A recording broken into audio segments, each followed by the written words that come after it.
ছবিটি শুরু হয় এক দম্পতিকে দেখানোর মাধ্যমে যারা উভয়ই পর্যটক।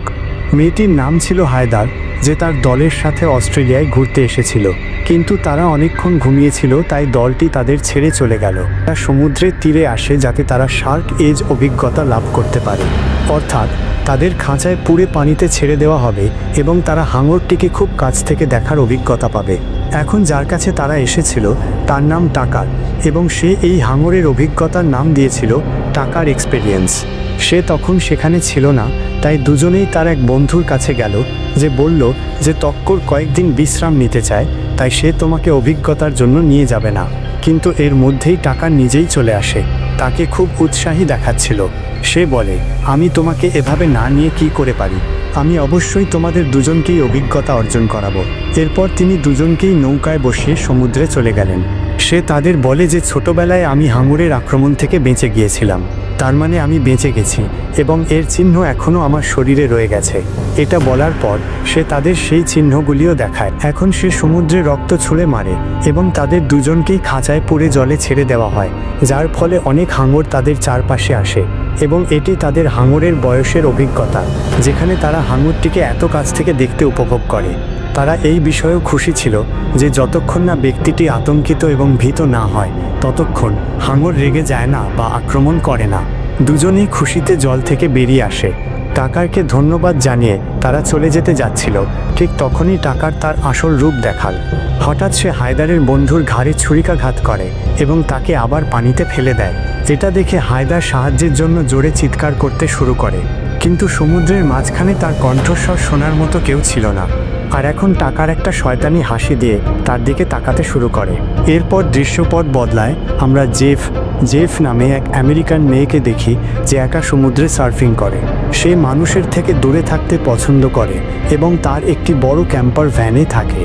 এক পেট্রোল পাম্পে সে এক এজেন্ট ছেলের দেখা পায়, যার গাড়ি স্টার্ট হচ্ছিল না।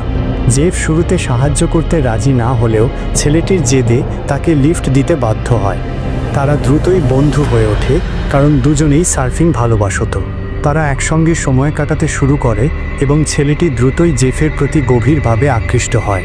সে জেফকে বলে, আমার মনে হয় আমরা কোনো বিশেষ কারণে দেখা করেছি, আমাদের একসঙ্গে থাকা উচিত।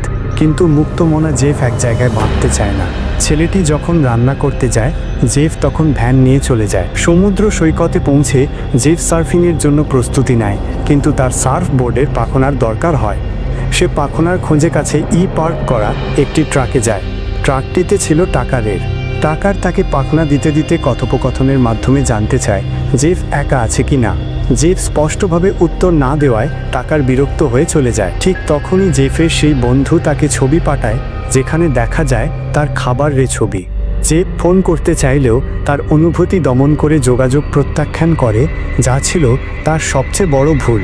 পেছন থেকে টাকার এসে জেফকে ধরে ফেলে এবং অজ্ঞান করে গাড়িতে তুলে নেয়। অনেক দূর পথ পাড়ি দিয়ে সে জেফকে তার নৌকায় নিয়ে যায়। পরের দিন সকালে জেফের বন্ধু সৈকতে এসে শুধু তার ভ্যান দেখতে পায়। ফোন করে রিংটোন ভ্যানের ভেতর থেকে আসে। টাকার চালাকি করে জেফের সার্ফবোর্ড ফেলে দিয়েছিল এবং ভ্যানের ভেতরে ফোন রেখেছিল, যাতে মনে হয় জেফ সমুদ্রে ডুবে মারা গেছে। বন্ধুটি এই ঘটনাটিকে রহস্যজনক মনে করে এবং পুলিশের কাছে যায়। জেফের জ্ঞান ফিরলে সে নিজেকে নৌকার নিচের ঘরে আবিষ্কার করে। তার মুখ বাঁধা, হাত বাঁধা এবং তার পাশে একই রকম অবস্থায় বাঁধা ছিল হায়দার। হায়দার তাকে চিৎকার না করতে ইশারা করে। জেফ বুঝতে পারে হায়দার ইতোমধ্যে পালানোর চেষ্টা করে ব্যর্থ হয়েছে। হতাশায় জেফ লক্ষ্য করে দেওয়ালে আগের শিকার মেয়েদের নাম লেখা রয়েছে। এতে সে নিশ্চিত হয় যে টাকার একজন সিরিয়াল কিলার। হায়দার জানায় তার সঙ্গী ছেলেটিকে খুব খারাপ কিছু ঘটেছে। জেফ অনুমান করে টাকার তাকেও হত্যা করেছে। টাকার তাদের জন্য রুটি জল নিয়ে আসে। জেফ জলের মধ্যে অ্যানেস্থেশিয়া মিশিয়ে দেওয়ার বিষয়টি বুঝতে পারে, কিন্তু হায়দার ততক্ষণে জল পান করে ফেলে। জেফ দ্রুত পানীয় চায় এবং তা পান করার ভান করে মনোযোগ সরিয়ে দেয়। পরে জেফ হায়দারের পোশাকে লুকিয়ে রাখা একটি তার দেখে। সেই তার দিয়ে তারা হাতকড়া খোলার চেষ্টা করে। ঠিক তখনই তাদের ওপর অ্যানেস্থেশিয়ার প্রভাব পড়ে, তারা অজ্ঞান হয়ে যায়। জ্ঞান ফেরার পর জেফ নিজেকে উপরের ডেকে একটি চেয়ারে বাঁধা অবস্থায় দেখে। সামনে ক্যামেরা বসানো। টাকার সেখানে এসে হায়দারের চুল কেটে দেয় এবং হাঙরদের ঈশ্বর বলে অভিহিত করে। সে বলে, হাঙর খারাপ নয়, মানুষই খারাপ। টাকার পানিতে রক্ত ছিটিয়ে হাঙর আকর্ষণ করে। এরপর একটি দড়ির সাহায্যে হায়দারকে জলে নামিয়ে দেয়। রক্ত এবং তার লড়াইয়ের কারণে হাঙর রেগে যায়। তারা হায়দারকে নির্মমভাবে আক্রমণ করে এবং তাকে ছিন্ন ভিন্ন করে দেয়। জেফ ভয়ে কেঁদে ওঠে। এই বীভৎস দৃশ্য টাকারের ক্যামেরায় ধারণ করা হয়। টেপ ও মৃত মেয়েদের চুল দেখে জেফ নিশ্চিত হয় যে এটি টাকারের সিরিয়াল কিলিংয়ের অংশ। রাতে টাকার আবার জেফের কাছে আসে। জেফ রাগে ফেটে পড়ে, টাকারকে পোকা বলে অপমান করে। টাকার চলে গেলে জেফ সেখানে থাকা একটি বালতি ভেঙে তার ভাঙা অংশ দিয়ে একটি তীক্ষ্ণ অস্ত্র তৈরি করে। টাকার যখন ইঞ্জেকশন দিতে কাছে আসে, জেফ সেই তীক্ষ্ণ অস্ত্রটি টাকারের ঘাড়ে ঢুকিয়ে দেয়। সেই চাবি নিয়ে নিজেকে মুক্ত করে দ্রুত রেডিওর মাধ্যমে সাহায্যের জন্য চিৎকার করে। কাছেই একটি পার্টি নৌকা দেখতে পেয়ে সে চিৎকার করে, কিন্তু কেউ শুনতে পায় না। টাকার উঠে আসে।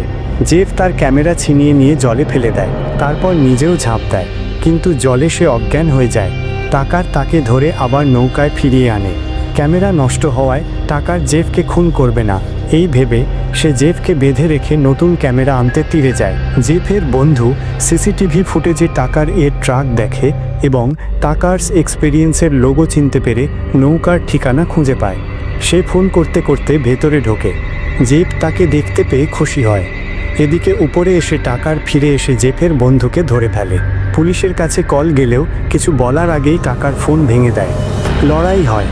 টাকার যখন বন্ধুটিকে শ্বাসরোধ করে হত্যা করতে উদ্যত, তখন টাকারের সঙ্গী পেছন থেকে এসে তাকে আটকানোর চেষ্টা করে। সে টাকারের আসল রূপ জানতে পারেনি। টাকার তাকেও মাথায় হুক মারে, এতে সে জ্ঞান হারায়। টাকার নৌকাটি একটি নির্জন দ্বীপের দিকে নিয়ে যায়। সে জেফের বন্ধুকে জেফের পাশে বেঁধে রাখে। এরপর সে পানিতে ফেলে হাঙর আকর্ষণ করে, তারপর জেফের বন্ধুকে খাঁচা ছাড়াই নামিয়ে দেয়। বন্ধুটি শান্ত থাকে, তাই হাঙররা তাকে আক্রমণ করে না। টাকার তাকে তুলে এনে ক্ষতবিক্ষত করে আবার জলে ফেলে দেয়, যেন হাঙরকে উত্তেজিত করা যায়। ঠিক তখনই একটি হেলিকপ্টার জেফকে খুঁজতে সেখানে আসে। টাকার দ্রুত দুজনকেই আবার নৌকায় বেঁধে ফেলে। রক্তক্ষরণের কারণে বন্ধুটির অবস্থা খারাপ হতে থাকে। জেফ মরিয়া হয়ে নিজের হাতকড়া খোলার চেষ্টা করে।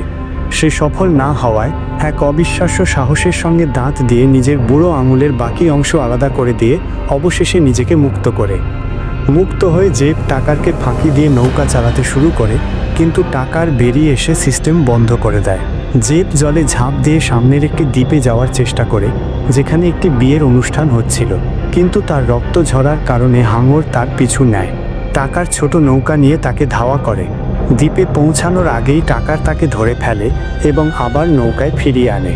টাকার এবার জেফের বন্ধুকে চেয়ারে বসায় এবং জেফকে ঝুলিয়ে দেয়। সেই সময় একটি বিরাট সাদা হাঙর আসে। ছোটবেলায় টাকারকেও এই ধরনের হাঙরই আক্রমণ করেছিল। এই হাঙর দেখে সে খুব খুশি হয় এবং জেফকে জলে ফেলে দেয়। জেফ শান্ত থাকায় হাঙর তাকে আক্রমণ করে না। টাকার বর্শা দিয়ে হাঙরটিকে উত্তেজিত করতে শুরু করে। ভুলবশত সে বর্শা দিয়ে জেফের হাতের বাঁধন কেটে দেয় এবং জেফ জলে নেমে যায়। সে লক্ষ্য করে হাঙরটির গায়েও একটি কাটা দাগ রয়েছে। সে বুঝতে পারে হাঙরটি মানুষকে আক্রমণকারী নয়, বরং টাকারই সেই বিপজ্জনক প্রাণী যে নির্দয়ভাবে হত্যা করে। সাহস ফিরে পেয়ে জেফ নৌকায় উঠে বর্শা দিয়ে টাকারকে আঘাত করে। টাকার জলে পড়ে যায় এবং সাদা হাঙরটি তাকে মুখে পুড়ে নেয়। হাঙরটি নির্দয়ভাবে টাকারকে ছিন্ন ভিন্ন করে দেয়। তার মৃত্যুর দৃশ্য ছিল টাকারের জীবনের সেরা টেপ। জেফ তার বন্ধুর কাছে ফিরে আসে, মশালের সাহায্যে পাশ দিয়ে যাওয়া একটি নৌকাকে ডাকে। তারা সাহায্য নিয়ে আসে।